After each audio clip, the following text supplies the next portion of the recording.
예수님께서 치르신 값으로 계산할 수 없는 엄청난 대가를 깊이 묵상해 보아야 할 것입니다. 그리고 주님의 희생을 통해서 세워진 교회는 마땅히 세상에서 구별되어야 하는 것이고요. 그리고 세속으로부터 보호되어야 한다는 것입니다. 마태복음 5장 13절에 보면 너희는 세상의 소금이니. 자, 예수님께서 그 당시의 제자들을 향해서 너희는 세상의 소금이니, 이 말씀은 예수님을 따르는, 예수님을 믿는 모든 그리스도인들에게 해당되는 말씀인 것입니다. 너희는 세상의 소금이니 소금이 만일 그 맛을 잃으면 무엇으로 짜게 하리요? 후에는 아무 쓸데없어 다만 밖에 버려져 사람에게 밟힐 뿐이니라. 이렇게 말씀하셨어요. 자, 그리스도인들이 세상에 대하여 가지는 의무와 책임을 말씀하고 있는 것입니다.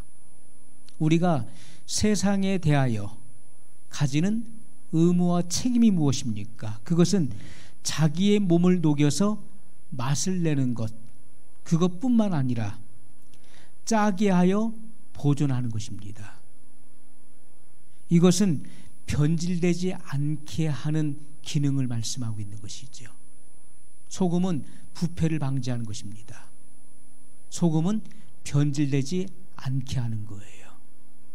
소금은 보존시키는 것입니다. 자, 주님은 소금이 만일 그 맛을 잃으면 무엇으로 짜게 하리요? 후에는 아무 쓸데없어 다만 밖에 버려져 사람에게 밟힐 뿐이니라. 이렇게 말씀하셨어요. 그러면 이 맛이, 소금의 맛, 이 맛은 무엇을 의미하는 것인가요? 신앙의 맛을 말하는데, 이 신앙의 맛이라고 하는 것은 자기를 죽이는 희생을 의미하는 것입니다. 소금은 자기의 몸을 녹여가면서 부패를 방지하는 거예요. 변질되는 것을 막는 것입니다. 그것이 소금의 의무와 책임이라는 것이죠. 예수님께서는 자기 희생을 보여주셨는데 예수님의 일생은 자기 희생으로 점철되어 있습니다. 그리고 그 절정이 바로 십자가를 통해서 나타나진 것입니다. 십자가를 통하여서, 십자가의 희생을 통하여서 하나님과 원수된 사람과 화목하게 만드셨어요. 그리고 절대로 화목될 수 없었던 이스라엘과 이방인을 화목시켰던 것입니다. 그것이 십자가로 이루어진 놀라운 역사라는 것이죠. 그러므로 우리가 초대교회의 역사를 보게 되면은 초대교회 속에는 누가 있었습니까? 초대교회의 문을 열고 들어가게 되면 그 안에 누가 있습니까? 거기에는 이스라엘 사람들이 있고 이방인도 있었다는 거예요. 거기는 상전과 종이 형제가 되었습니다. 거기는 각색 인종들이 섞여 있었어요. 그들이 한 형제를 이뤘다는 것입니다. 이것이 십자가를 통해 이루어 놓으신 하나님의 놀라운 역사라고 하는 것이죠. 이것은 사람이 할 수 있는 일이 아닙니다. 원수를 화목시키는 것, 이것은 십자가의 능력을 통해서, 십자가의 사랑으로 이루어진 하나님의 위대한 역사인 것입니다. 자, 우리 그리스도인들이 이 세상 가운데에서 너희는 세상의 소금이니, 이 세상은 바로 이 세대를 의미하는 단어인 것입니다. 이 세대. 자, 우리가 이 세대 가운데서 소금이 되기 위해서는 자기를 희생해야 돼요. 그리고 이타적인 삶을 살아가야 된다는 것입니다. 우리가 교회 안에서도 화목하기 위해서는 무엇이 있어야 되겠습니까? 교회 안에서도 화목하기 위해서는 우리가 교회 안에 다 이기적인 사람들로 구성되어 있다면 교회는 절대로 화목할 수가 없는 것이죠. 교회 안에 다 대접받으려고 하고 다 섬김을 받으려고 하는 사람들로 구성되어 있다면 교회는 절대로 화목할 수가 없는 것입니다. 교회는 세상으로부터 신앙의 맛을 잃게 되면 조롱받게 되는 것입니다. 교회가 세상과 똑같거나 또는 세상에서 추구하는 가치 기준이 있어요. 그리고 윤리와 도덕률이 있습니다. 그것만 못할 때 교회는 세상으로부터 비난받고 조롱받게 되는 것이죠. 오늘 본문의 말씀을 보면은 거룩한 것을 개에게 주지 말며 너희 진주를 돼지 앞에 던지지 말라. 저희가 그것을 발로 밟고 돌이켜 너희를 상할까 염려하라. 거룩한 것이 무엇일까요? 주님께서 거룩한 것을 개에게 주지 말라 이렇게 말씀하셨는데 이 거룩한 것이 무엇입니까? 바로 천국 복음, 구원의 복음을 의미하는 것이죠. 개가 아무리 영리하고 똑똑해도 거룩함을 이해할 수 없는 것이지요. 개가 IQ가 아무리 높아도요 거룩을 이해할 수 없는 것입니다. 돼지가 진주의 가치를 알 수 없는 거예요. 주님은 분명히 말씀하시기를 거룩한 것을 개에게 주지 말며 진주를 돼지에게 주지 말라고 말씀했어요. 그것들은 그 가치를 알지 못하기 때문에 거룩함과 그 진주의 가치를 알지 못하기 때문에 그것을 발로 밟고 돌이켜 너희를 상할까 염려하라, 공격할까 염려하라 이렇게 말씀하셨어요. 우리가 성경에서 개와 돼지는 악하고 또 더러우며 불결한 동물로 그렇게 분류되어 있습니다. 자, 이 개에 대한 이야기가 나옵니다. 마태복음 15장 26절에 보게 되면은 15장에 보게 되면은 예수님께서 가나안 지역에 들어가셨어요. 그런데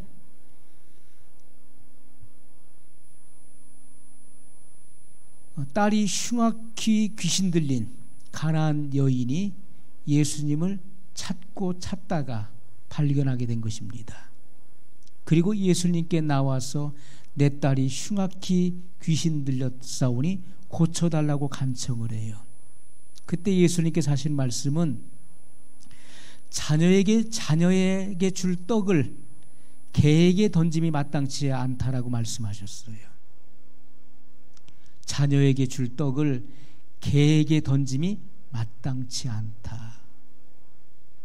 그러니까 이 여인이 뭐라고 합니까? 주여 옳습니다.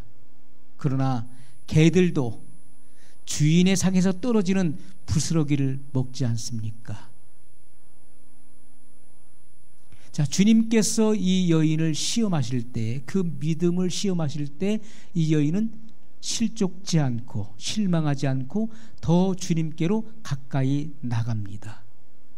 그래서 그 믿음이 통과되었어요.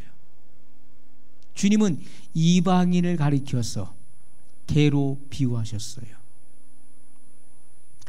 우리가 빌립보서 3장 2절에 보면 사도 바울이 유대 교인을 가리켜서 개로 비유한 내용이 나오고 있습니다. 또 사도 요한은 요한계시록 22장 15절에서 거짓 예언자들을 가리켜서 개들이라고 말씀하고 있습니다. 자, 이 개라고 하는 것은 그 성정이 사납고 더럽다는 것이죠. 그 성정, 그 본성이 사납고 더러워요. 지금이야 우리가 집에서 기르는 그런 애완용 개들이, 길들여진 개들이 있지만은 예수님 당시에는요, 개는 일이나 늑대와 같은 존재들이었어요. 때로 산으로 들로 몰려다니면서 그리고 사람을 만나면 달려들어서 그 공격적인 그런 성정을 가지고 있었죠. 그 거지 나사로가 부잣집 대문 안에 들어가지 못하고 대문 밖에서 거기서 구걸하고 있었는데 그 개들이 와서 그 몸에 있는 그 헌데 그 부스럼을 핥았다는 것을 성경이 증거하고 있습니다. 자, 이 개의 성정은 바로 사납고 더럽다는 것입니다. 이것은 복음이 악한 자의 손에 주어졌을 때 다른 사람을 죽이는 도구가 되기 때문에 이 거룩한 복음, 구원의 복음을 이것을 잘못된 사람이 받게 되면은 그 복음을 통해서 오히려 공격하게 된다는 것입니다. 이 복음을 더럽힐 수 있다는 것을 말씀하고 있는 거예요. 자, 우리가 마태복음 4장에 보면은 마귀가 예수님께 와서 시험합니다. 성전 꼭대기로 예수님을 인도해서 뛰어내리라. 그리하면 하나님이 그 사자들을 보내사 내 발이 돌에 부딪히지 않게 하리로다. 자, 이 말씀은 시편 91편 11절로 12절에 나오는 말씀이에요. 누가 이 시편의 말씀, 거룩한 하나님의 말씀을 누가 인용했습니까? 마귀가 인용한 것입니다. 예수님은 3번 다 신명기의 말씀을 통해서 사단을 대적하셨어요. 마귀도 시편 91편 11절로 12절의 말씀을 인용했다는 거예요. 오늘날 여러분 이단자들 그리고 잘못된 영을 받은 자들, 잘못된 사상을 가진 자들도 성경 말씀을 자기들 마음대로 인용하죠. 자기들의 필요에 따라 성경 말씀을 빼서 갖다 맞추는 것입니다. 그리고 사람을 공격하는 일에 말씀을 사용하게 되는 것이지요. 주님은 이 거룩한 복음, 구원의 복음을 개에게 주지 말라 말씀했어요. 진주 또한 바로 복음을 의미하는 것입니다. 천국의 비유로 말씀하고 있는 거예요. 이것을 돼지에게 주지 말라 이렇게 말씀하셨어요. 그 가치를 알지 못하는 자들에게 이것을 주지 말라 이렇게 말씀하셨던 것입니다. 칼이 의사의 손에 들려지면은 사람을 살리는 도구가 되지만은 그것이 강도의 손에 들리게 되면 사람을 죽이는 흉기가 될 수 있다는 것이죠. 복음은 유용한 것입니다. 히브리서 4장 12절에 보면 하나님의 말씀은 살았고 운동력이 있어. 말씀은 살아있는 검이에요. 우리를 수술하는 능력의 검입니다. 영과 혼과 육을 분리할 뿐만 아니라 사람의 마음과 생각을 감찰하는 그러한 우리에게 유용한 말씀이지만은 그러나 이 말씀이 불손한 자에게 들려지게 되면은 이 말씀이 비인격적인 사람에게 들려지게 된다면은 이 말씀이 교만한 자의 손에 들려지게 된다면은 이 말씀이 하나님 아는 곳에 높아진 견고한 진에 붙잡혀 있는 흑암에 붙잡혀 있는 자에게 이 말씀이 주어진다면은 이 복음을 악용할 것이고 그리고 더럽힐 것입니다. 주님은 이 말씀을 하고 계시는 거예요. 그렇기 때문에 오늘날도 복음을 가지고 장사합니다. 복음을 가지고 자기 배를 불립니다. 복음을 가지고 악용하는 자들이 나오고 있는 거예요. 우리가 분명한 것은 복음의 진리를 우리가 바르게 이해하고 깨달아야 되는 것입니다. 우리 마음속에 그 어떤 이기적인 마음, 이 거룩한 복음을 가지고 내가 어떻게 나를 위해서, 나의 유익을 위해서 이것을 이용하거나 악용하려고 해서는 안 된다는 거예요. 그들은 성경이 분명히 경계하고 있는 것처럼 개들을 삼가라고 말씀하고 있습니다. 개들은 바로 불과 유황이 타는 못에 들어가게 된다라고 계시록 22장에 분명히 말씀하고 있는 거예요. 하나님의 아들이 십자가에 달리신 이유와 그리고 그 목적을 깊이 묵상해야 될 것입니다. 하나님의 아들이 이 땅에 오신 이유가 무엇인지, 왜 하나님의 아들이 성육신 하셔야만 했는지, 우리는 그 이유를 깊이 묵상해 봐야 돼요. 우리는 매일같이 말씀을 찾아보면서 그 말씀을 깊이 묵상해 봐야 될 것입니다. 성육신의 이유를, 그리고 왜 십자가에 달려 그 모진 고난과 희생을 다 하셨는지, 그 십자가에 달리신 그 목적을 우린 깊이 묵상해 봐야 된다는 것입니다. 이러한 주님의 희생을 깊이 묵상하는 자마다 하나님의 은혜를 아주 귀하고 소중한 것으로 여기게 되는 것입니다. 그렇지 않은 사람은요, 개와 돼지와 같은 것입니다. 거룩한 것을 주어도 그것을 발로 밟아버려요. 물어뜯고, 그리고 오히려 공격적인 자세를 취하게 되는 것입니다.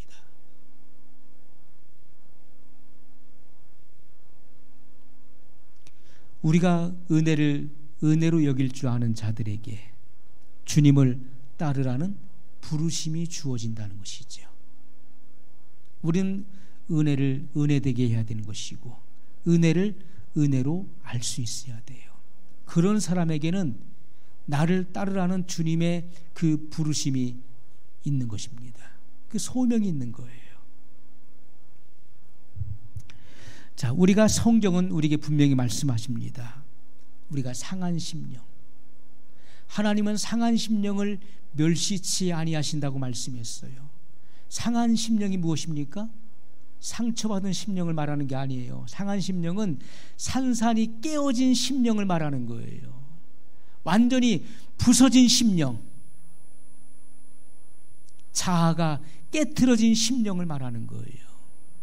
그 십자가의 위대한 사랑과 능력 앞에 나의 자아가 철저하게 부서지고 깨트려진 사람, 그러므로 죄를 깊이 통해하는 영혼에게 용서를 약속하고 있다는 것입니다. 우리가 형식적인 회개기도, 마저 못해하는 회개기도, 그러한 그렇게 회개하는 회개기도하는 사람에게는요, 용서가 약속되어 있지 않는 거예요. 많은 사람들이 그냥 형식적으로 그냥 기도합니다. 오늘 또 죄를 졌네. 죄를 가지고 하나님 나라 갈 수 없다니까 죄를 용서받기 위해서 대충 기도합니다. 그렇게 기도해서는 그렇게 기도하는 자에게 용서가 약속되어 있지 않다는 것입니다. 성경은 우리에게 분명히 말씀하고 있어요. 하나님은 상한 심령을 멸시치 아니하신다. 정말 그 중심에 통해하는 심령, 십자가 밑에서 애통하면서 가슴을 치면서 내 죄를 그 앞에 내려놓고 철저하게 회개하는 자에게 용서를 약속하고 있다는 거예요.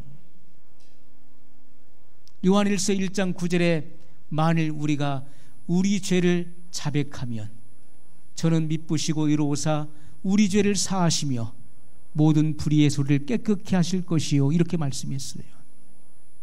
주님은 자백하라고 말씀하셨. 자백하라. 그래서 우리가 있는 사실 그대로를 철저하게 주님 앞에 애통하는 심령으로 우리가 자백할 때 그 죄에서 사함이 이루어진다는 것입니다. 용서가 이루어진다는 거예요. 그러므로 십자가는 사람을 겸손하게 만드는 것입니다. 왜요? 그 십자가에서 내 죄가 용서를 받았기 때문에. 형식적으로 회개해서 용서를 받을 것 같으면 그 사람은 금방 또 교만해져요. 금방 또 그 죄를 답습하게 되는 것입니다. 왜? 용서받는 길이 너무 쉽기 때문에. 대충 잘못을 용서해달라고 기도하면 금방 그 죄가 용서되니까 얼마나 쉽습니까? 그러므로 죄짓고 회개하고 죄짓고 회개하고가 반복되는 거예요. 그러나 성경이 말하고 있는 그 회개라고 하는 것은요, 완전한 돌이킴을 의미할 뿐만 아니라 그것은 상한 심령, 산산이 깨지고 부서지는 그런 애통하는 절규하는 심령으로 통해야 된다는 거예요. 그러한 자에게 용서가 약속돼 있다는 것을 말씀하고 있는 것입니다. 그러므로 이러한 경험을 한 사람들은 다시 그 같은 죄를 반복하려고 하지 않는 것이죠. 회개가 얼마나 어렵다는 것을 알 뿐만 아니라 그 죄가 주님의 마음을 얼마나 아프게 했는지, 그리고 예수님을 또다시 십자가에 못 박는 그러한 행위라는 사실을 알기 때문에 절규하게 된다는 것입니다. 그 마음에 애통하게 된다는 거예요. 십자가는 사람의 마음을 겸손하게 만듭니다. 그리고 그 심령을 가난하게 만들어주는 거예요. 그렇기 때문에 주님의 부르심을 들을 수 있는 길을 열어주는 것이죠. 그렇지 않으면요, 주님의 부르심에 귀가 열리지 않는 거예요. 주님은 나를 따르라 말씀하고 있어요. 지금 내가 해야 될 일이 많은데 주님은 너는 나를 따르라 말씀하시는 거예요.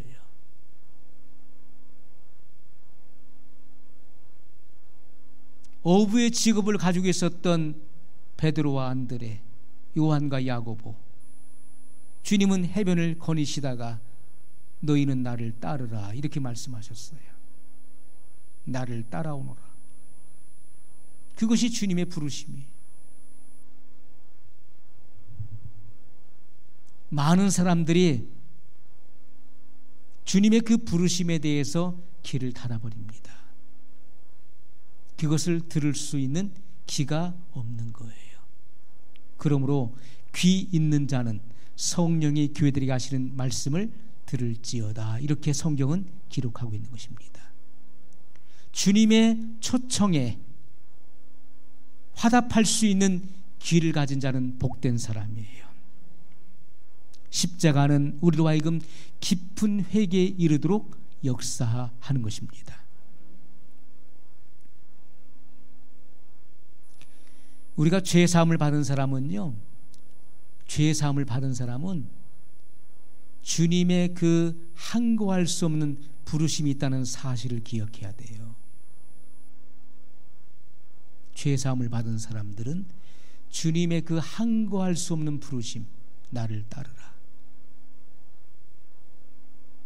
우리가 죄를 사함받지 않은 사람은 주님을 따를 수가 없는 것입니다. 내가 아무리 따르고 싶어도 따를 수가 없는 거예요.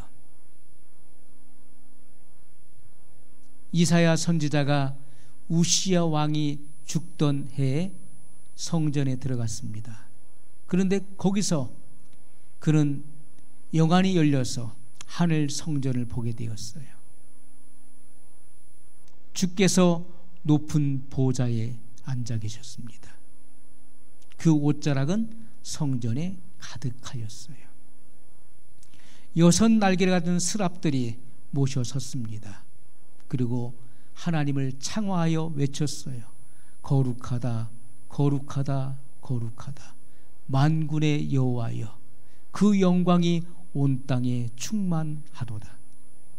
하나님을 창화하여 외쳤습니다.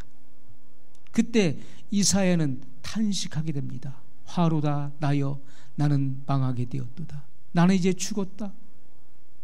나는 입술이 부정한 사람이요 입술이 부정한 백성 중에 거하면서 거룩하신 만군의 여호와 하나님을 보았으니 나는 이제 죽었구나. 탄식했어요. 그때 하나님께서 스랍 중 하나에게 명령하셔서 그 제단 앞에 제단에 피어있는 그 숯불 하나를 화조로 찍어서 그 불집게로 찍어서 날아와서 그 이사야의 입술에 대었습니다. 내 죄와 악이 사하여졌다. 그의 죄와 악이 사하여진 이후에 그는 하나님의 부르심을 받게 됩니다. 무슨 말씀입니까? 누가 우리를 위하여 갈고, 내가 누구를 보내며 누가 우리를 위하여 갈고 하는 하나님의 음성을 듣게 되는 것이죠. 죄를 용서받은 이후에 뭐가 있습니까? 항거할 수 없는 부르심이 있었다는 거예요. 죄사함을 받지 못한 사람은요, 하나님의 그 부르심의 음성을 들을 수도 없을 뿐만 아니라 거기에 화답할 수도 없는 것, 그런 귀가 닫혀 있는 것입니다. 그러나 진정한 죄사함, 십자가에서 내리시는 그 죄에 대한 사함을 받은 사람들은 그 죄사함 속에는 바로 항거할 수 없는 나를 따르라고 하는 주님의 그 부르심이 포함되어 있다는 사실을 기억해야 돼요. 주님이 나를 부르신다. 주님의 제자로 따르라고 부르신다. 그 부르심의 음성을 우리는 들을 수 있어야 된다는 것입니다. 마태복음 11장 29절로 30절에 나는 마음이 온유하고 겸손하니 나의 멍에를 메고 내게 배우라. 자, 주님의 마음은 온유하고 겸손한 마음인데 나의 멍에를 메고 내게 배우라 이렇게 말씀했어요. 이 멍에가 뭡니까? 소나 나귀에게 일을 시키기 위한 기구를 말하는 것이죠. 그죠? 이렇게 구부러진 이 기구를 말하는데 나무로 만든 것이죠. 그래서 그것을 그 소나 나귀의 그 목에다가 씌웁니다. 일을 시키기 위한 기구예요. 그것을 척 내리게 되면은 고개를 들지 못해요. 고개가 숙여져요. 그것을 밑으로 잡아당기면은 숙여지기 때문에 아, 일을 하라는 거구나. 일을 하는 거예요. 힘을 들 때는 그것을 올려주게 되면은 고개를 들 수 있어요. 쉴 수가 있는 것이죠. 자, 이것은 바로 사명을 의미하는 것입니다. 멍에라고 하는 것은 바로 주님의 일을 하는 것, 그리고 사명을 감당하는 것을 말씀하고 있는 것이죠. 나는 마음이 온유하고 겸손하니 나의 멍에를 메고 내게 배우라. 그러면 너희 마음이 쉼을 얻으리니 이는 내 멍에는 쉽고 내 짐은 가벼움이라 하시니라. 우리가 한 결의의 소, 이것은 두 마리의 소를 의미하는 것이죠. 어미소와 새끼소. 그래서 한 결의. 그래서 일은 어미가 다 하지만은 그 새끼소 송아지는 같이 따라가면서 배우는 것입니다. 우리가 은혜를 받은 사람은요, 주님을 위한 희생과 고난이 전혀 힘들지 않은 거예요. 능히 감당할 수 있는 멍에가 된다는 것입니다. 그것이 아무리 큰 일이라 할지라도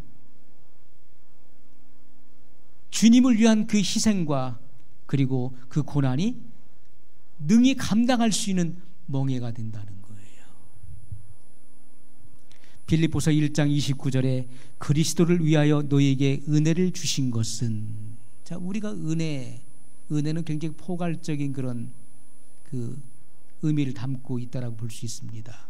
우리가 은혜가 뭡니까? 그리스도를 위하여 너희에게 은혜를 주신 것은, 은혜를 받은 사람은 누구를 위해서 일을 해야 됩니까? 그리스도를 위해서 일을 해야 되는 거예요. 그리스도를 위해서 우리가 살아가야 되는 것입니다. 그렇기 때문에 은혜를 주셨다는 거예요. 그리스도를 위하여 너에게 은혜를 주신 것은, 우리가 은혜라고 하는 것은 많죠. 죄사함의 은혜, 죄사함 받은 거 은혜잖아요. 십자가에서 베푸신 그 사랑, 그것도 은혜죠. 그 사랑의 은혜죠. 또 우리에게 하나님의 자녀가 되는 권리와 특권을 주신 은혜, 또 하나님의 나라를 유업으로 받을 수 있는 후사가 되는 그런 은혜, 또 우리를 매일매일의 삶 속에서 우리를 보호하시고 인도하시는 은혜, 또 우리 안에 그의 영으로, 성령으로 내주하시는 은혜, 뭐 그 하나님의 그 은혜는 우리가 수를 헤아릴 수 없습니다. 자, 그리스도를 위하여 너희에게 은혜를 주신 것은 다만 그를 믿을 뿐 아니라 또한 그를 위하여 고난도 받게 하심이라. 하나님의 자녀가 되는 권리와 특권을 주신 것은 주님을 믿는 것과 고난도 포함되어 있다고 말씀하고 있어요.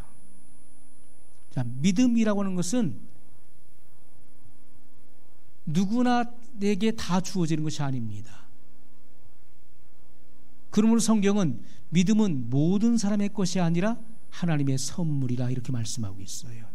자, 믿음은 하나님의 은혜예요. 하나님의 은혜로 주어진 선물입니다.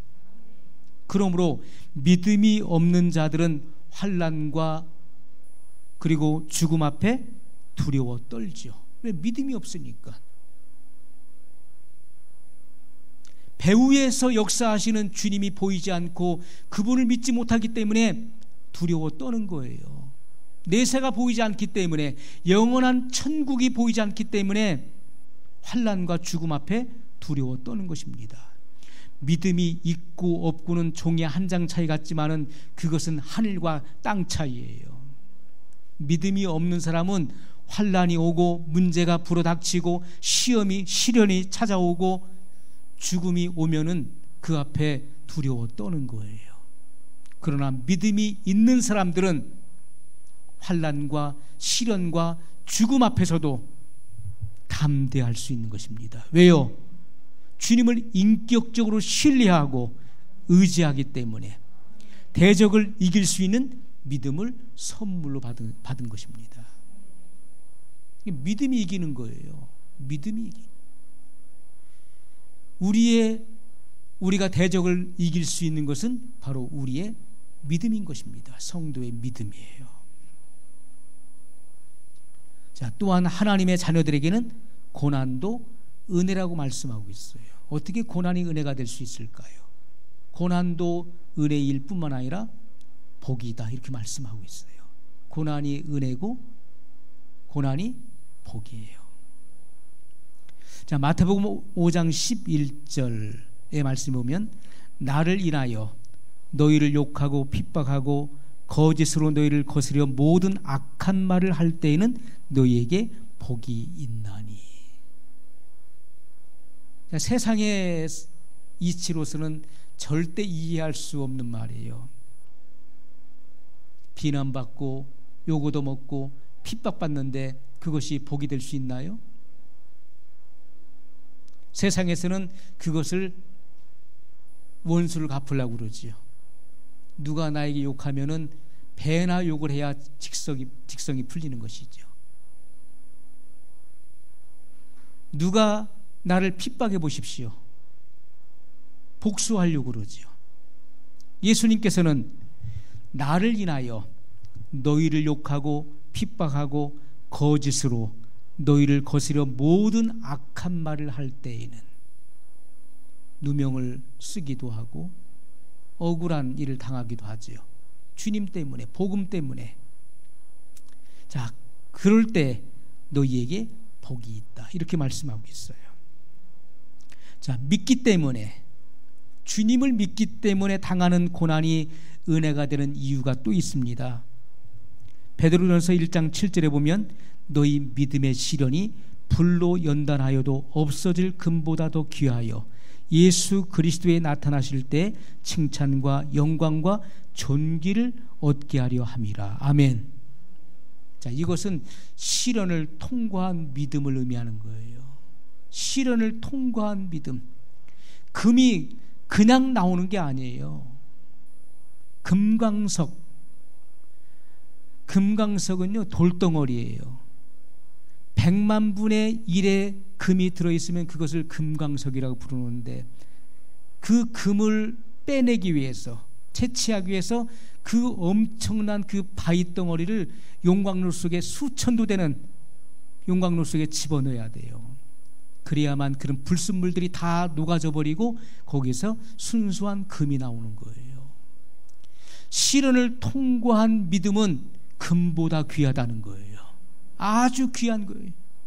순도 100%의 그런 정금은 그 무엇보다 귀하다. 정금 같은 믿음은 그 무엇보다 귀하다는 거예요. 그런 사람에게 뭐가 기다리고 있습니까? 칭찬과 영광과 존귀가 기다리고 있다. 주님이 그 믿음을 칭찬하시는 거예요. 믿음. 그 같은 믿음. 예수님 당시에 그 믿음이 칭찬받았던 일들이 있었습니다. 우리는 마지막 시대 주님 앞에 무엇을 보이겠습니까? 하나님 앞에 우리가 섰을 때 무엇을 보이겠습니까? 우리의 변질되지 않은 순수한 믿음을 보일 수 있어야 되는 거예요. 시련을 통과한 믿음을 보여줄 수 있어야 되는 거예요. 믿음이 없는 사람은 절대로 하나님을 기쁘시게 할 수 없어요. 히브리서 11장은 바로 믿음의 찬미가입니다. 믿음이 없이는 하나님을 기쁘시게 할 수 없나니, 이렇게 말씀하고 있어요. 우리는 하나님이 계신 것과, 그리고 자기를 찾는 자들에게 상 주시는 하나님을 믿어야 된다라고 말씀하고 있어요. 시련 앞에 굴복하는 것은 믿음이 없다는 것을 증명하는 것입니다. 그러므로 반드시 시련을 통과한 그 믿음, 고귀한 믿음만이 하나님께 칭찬과 영광과 존귀를 얻게 될 것입니다. 이런 사람들이 진정한 그리스도인이에요. 이러한 사람들이 나를 따르라는 주님의 부르심에 반응할 수 있는 거예요. 아멘. 나를 보내소서, 내가 여기 있나이다, 이렇게 고백할 수 있는 거예요. 여러분, 하나님의 은혜가 사도 베드로로 하여금 모든 것을 버리고 주님을 따르도록 만들었어요.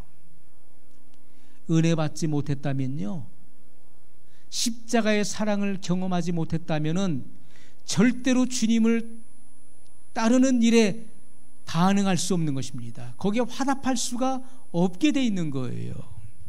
가다가도 설령 간다 할지라도 얼마 못 가서 그 사람은 중간에 포기하게 돼 있어요. 시련이 찾아오고 문제가 찾아와 보십시오. 그 말씀으로 인해서 어려운 문제가 엄습해 오면은 그 사람은 금방 좌절하고 넘어지게 돼 있는 거예요. 반드시 은혜를 경험한 자들, 은혜를 받은 자들만이 모든 것을 버리고 주님을 따를 수 있게 된다는 것입니다. 그것이 성경에서 말씀하고 있는 거예요. 하나님의 은혜가 얼마나 중요합니까? 가이사랴 빌립보에서 아무도 알지 못하는 그 비밀을 사도 베드로는 고백했어요. 예수님께서 너희는 나를 누구라 하느냐라고 물으셨을 때 주는 그리스도시요 살아계신 하나님의 아들이시니이다. 이러한 위대한 고백은요, 하나님의 은혜가 이러한 고백을 하게 했다는 것입니다. 은혜가 없으면은 이러한 고백을 할 수도 없고 이러한 심오한 진리를 깨달을 수도 없는 것입니다. 안 되는 것입니다. 이러한 고백은요, 이러한 고백은 그 당시 유대 교인들에게 있어서 이건 참남한 말. 예수님께서 하나님과 동등됨을 증거하시니까 뭐라고 합니까? 이는 참남하도다. 유대인들이 그러죠. 참남하도다. 이건 신성모독이에요. 신성모독. 어떻게 제가 사람이 목수의 아들이 어찌하여 자기를 하나님과 동등시하는가? 저는 죽어 마땅한 죄인이로다. 그래서 결국 예수님을 십자가에 못 박게 된 동기가 된 것이죠. 시몬 베드로는 뭐라고 고백했습니까? 주는 그리스도시요 살아계신 하나님의 아들이시니이다. 하나님의 아들로 고백했어요. 이런 사실을 당시 유대인들이 들었으면요, 그런 참남한 자고 그런 사형에 해당되는 것입니다.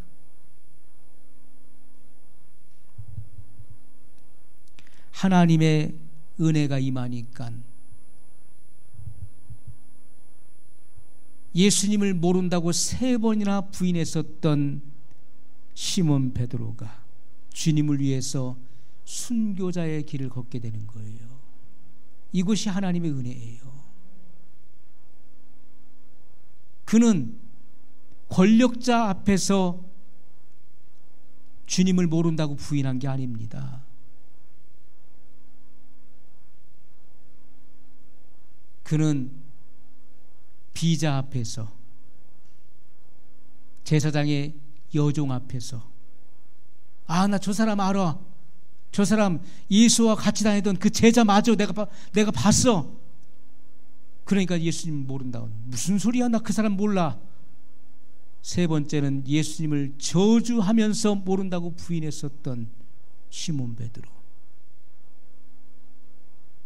그러한 사람으로 하여금 예수님을 모른다고 3번이나 철저하게 부인했었던 그러한 베드로로 하여금 하나님의 은혜는 순교자의 길을 걷도록 만들었다는 거예요. 하나님의 은혜가 임하면요, 사람이 바뀌는 것입니다. 심령이 바뀌고 그의 인생이 바뀌는 거예요. 그의 삶의 모든 가치와 그리고 삶의 방식과 체계가 바뀌는 거예요. 변하여 새 사람이 되는 것입니다. 자, 사도 베드로는 값비싼 은혜에 대한 반응으로 값비싼 대가를 지불했던 것이죠. 어떻게 해요? 십자가에 거꾸로 죽기까지 아주 값비싼 대가를 치렀어요. 주님이 내게 주신 그 은혜는 너무나 값비싼 은혜다. 이것은 돈으로 계산할 수 없고 내 일생을 갚아도 절대 갚을 수 없는 그런 절대적인 은혜인 것을 경험한 것이죠. 그는 그 값비싼 은혜에 대한 그 값비싼 대가를 지불했어요. 어떻게 해요? 헌신과 충성으로. 그럼 죽기까지 자기 목숨을 희생해서 그 대가를 지불했던 것입니다. 그것이 진정한 은혜를 받은 자예요. 우리가 사람마다 그 은혜를 받은 정도가 다 다를 것입니다. 그러나 그 은혜를 깊이 느끼는 사람, 그 은혜를 깊이 받은 사람, 그것을 깊이 경험하고 깊이 묵상되어지고 그것이 내 삶 속에 내 뼛속 깊이 그것이 각인된 사람들은 주님을 위해서 헌신과 충성의 삶으로 그것이 드러나게 되어 있는 거예요. 그것이 값비싼 은혜에 대한 값비싼 대가를 치르는 사람인 것입니다. 주님은 오늘 우리에게 이러한 부르심을 초청하고 있다는 것입니다. 우리가 주님 앞에 주님이 내게 베푸신 그 은혜에 대해서 감사와 충성으로 응답할 사람 누가 있습니까? 주님의 그 부르심에 대해서, 주님이 내게 베푸신 그 은혜에 대해서 진정한 감사, 그리고 내 생명을 귀한 것을 여기지 아니하고 기꺼이 바칠 수 있는 그러한 충성자는 누가 있을까요? 오늘 하나님의 은혜가 우리 모두에게 주님의 멍에를 메고 나를 따르라고 그렇게 부르고 계시는 것입니다. 나의 멍에를 메고 나를 따르라. 우리는 내게 주어진 내 몫의 십자가, 나의 사명의 짐을 짊어지고 기꺼이 즐거운 마음으로 주님을 쫓아가야 될 것입니다. 주님이 나에게 하셨던 것처럼 주님을 향한 온갖 사랑과 감사와 충성의 마음을 다 드릴 수 있는 그러한 진정한 그리스도인이 되시길 예수님의 이름으로 축복합니다. 우리 말씀을 기억하면서 한 목소리로 같이 기도하겠습니다. 거룩하신 사랑의 하나님 아버지, 감사합니다. 우리가 하나님 말씀을 들으나 깨닫지 못하는 자는